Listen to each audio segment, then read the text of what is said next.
So one of the things that I get questions from time to time from clients is different calculators they'll find online or news articles. For instance, one recently was how much Americans have saved in their 401k at every age, or how much you should have saved. And while somewhat useful and entertaining, that might be the end of the usefulness of these tools.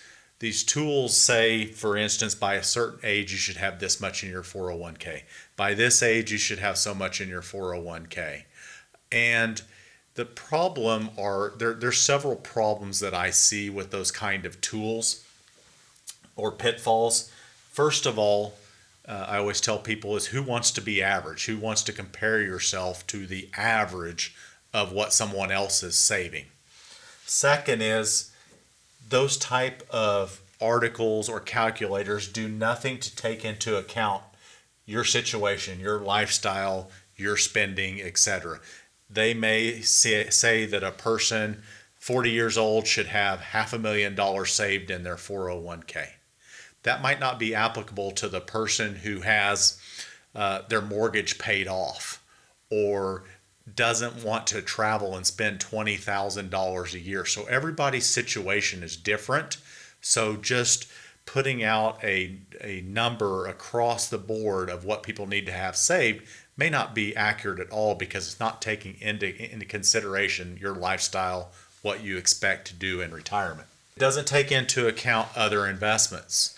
So let's say you worked at a company for the past 10 years, you're 35 years old, and you rolled that 401k over to your own IRA, and you started a 401k the past 5 years that you've got $25,000 or $30,000 in.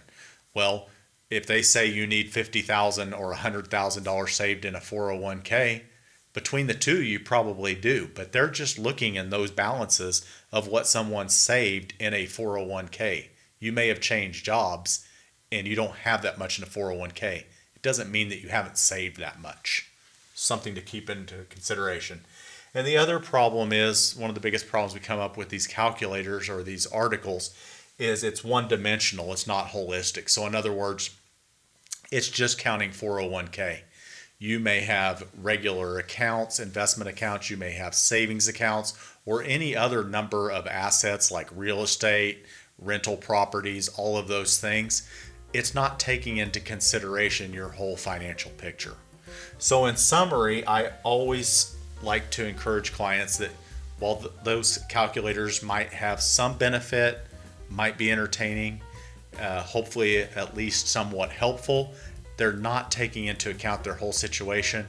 A better strategy is having a full plan, a financial plan that includes all of your situation and not just some arbitrary calculator or number.